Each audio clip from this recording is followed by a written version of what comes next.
Migraine ഉള്ള എല്ലാവർക്കും ഒരേ ഗ്രൂപ്പ് ഓഫ് മെഡിസിൻസ് ആണ് വേണ്ടത് എന്ന് പറയാൻ പറ്റില്ല. ഇപ്പോ വെയിലാണ് ഒരു കോമൺ ഫാക്ടറായി പല ആളുകളും പറയുക.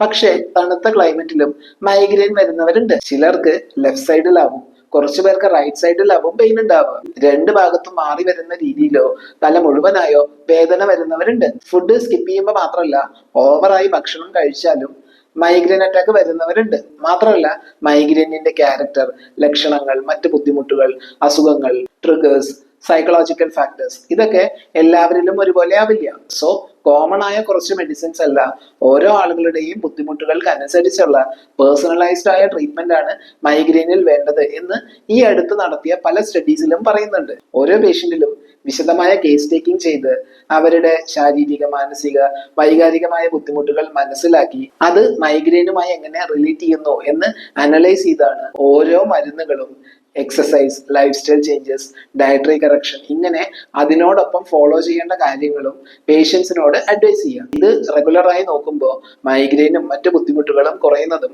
അവരുടെ ക്വാളിറ്റി ഓഫ് ലൈഫ് ഇംപ്രൂവ് ചെയ്യുന്നതും കാണാം.